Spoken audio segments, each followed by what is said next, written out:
আল্লাহ যে নারীকে ভালোবাসেন তাকে চারটি কষ্ট দেন। আপনি কষ্টে আছেন তার মানে এই নয় যে আল্লাহ আপনাকে ভালোবাসেন না, আল্লাহ আপনাকে মহব্বত করেন না। আপনি কষ্টে আছেন, এটা হচ্ছে আল্লাহ আপনাকে ভালোবাসেন, এটা বোঝার অন্যতম একটি লক্ষণ। আপনি কষ্ট থাকলেই বুঝবেন যে আল্লাহ তাআলা হয়তো আপনার গুনাহ মাফ করাচ্ছেন, অথবা আল্লাহ পাক রব্বুল আলামিন আপনার মর্যাদা বৃদ্ধি করে দিচ্ছেন। সুতরাং নারীদের জীবনে যদি এই চারটি কষ্ট থাকে, তাহলে বুঝে নিবেন যে আল্লাহ পাক রব্বুল আলামিন আপনাকে ভালোবাসেন, আপনাকে মহব্বত করেন, এবং এই কষ্ট দিয়ে আল্লাহ পাক রব্বুল আলামিন আপনার মর্যাদা বৃদ্ধি করে মৃত্যুর সাথে সাথে আপনাকে জান্নাত দিতে চাচ্ছেন। নাম্বার ওয়ান, এক নাম্বার হচ্ছে মানুষের অন্যায় সমালোচনা।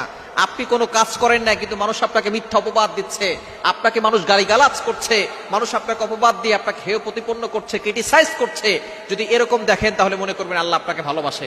আল্লাহ পাক রব্বুল আলামিনের একজন বান্দি ছিলেন দুনিয়াতে, যার নাম হচ্ছে মারিয়াম আলাইহিস সালাম। হযরত ইমরান আলাইহিস সালামের কন্যা ছিলেন এবং হযরত ঈসা আলাইহিস সালামের মা ছিলেন। এতটা সম্মানী একজন ব্যক্তি, তাকে মানুষ অপবাদ দিয়েছিল, তাকে মানুষ খারাপ নারী বলে গালি দিয়েছিল। আপনি তো কষ্টে আছেন, আপনাকে তো কেউ খারাপ নারী বলে গালি দিচ্ছে না।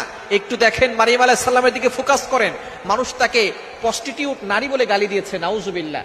তার গোত্রের লোকেরা তাকে এই কথা বলে গালি দিয়েছে। আল্লাহ পাক রব্বুল আলামিন তাকে পরীক্ষা করেছিলেন, স্বামী ছাড়া সন্তান দিয়েছেন। জিবরাইল আলাইহিস সালামকে তার কাছে পাঠিয়েছিলেন। জিবরাইল আলাইহিস সালাম তার কাছে গিয়ে বলতেছেন, আপনাকে আল্লাহ তাআলা সন্তান দান করবেন, পুত্র সন্তান, এই সন্তান নবী হবেন। এবার মারিয়াম আলাইহিস সালাম বলতেছেন, আমার তো কোনো স্বামী নাই, স্বামী ছাড়া কখনো সন্তান হয় না। আল্লাহ পাক রব্বুল আলামিনের কথা জিবরাইল আলাইহিস সালাম বলতেছেন, আল্লাহ তাআলা চান একটা নিদর্শন দেখানোর জন্য। আদম আলাইহিস সালাম আর হাওয়া আলাইহিস সালামকে আল্লাহ তাআলা বাবা মা ছাড়াই তৈরি করেছেন। সুতরাং আল্লাহ পাক রব্বুল আলামিন স্বামী ছাড়াও যে বাচ্চা বানাতে পারেন, সন্তান দুনিয়াতে আনতে পারেন, এটাও আল্লাহ পাক রব্বুল আলামিন তিনি বোঝাতে চেয়েছেন।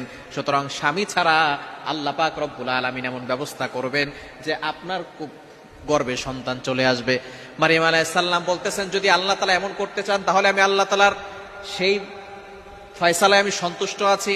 জিবরাইল আলাইহিস সালাম এবার তার জামার আস্তিনে একটা ফু দিয়েছেন, আর তার গর্ভে বাচ্চা চলে এসেছে।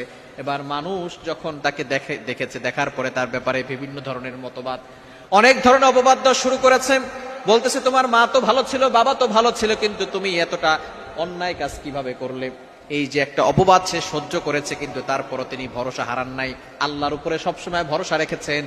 শেষ পর্যন্ত ঈসা আলাইহিস সালাম যখন জন্মগ্রহণ করেছেন, ছোটকাল কোল থেকেই তিনি কথা বলা শুরু করেছেন। তিনি বলেছেন, ক্বালা ইন্নী আবদুল্লাহ আতানিয়াল কিতাব। আল্লাহ পাক রব্বুল আলামিনের তিনি একজন বান্দা, এটা তিনি ছোট্টবেলায়, যে সময় বাচ্চারা কথা বলতে পারে না, তখনই তিনি কথা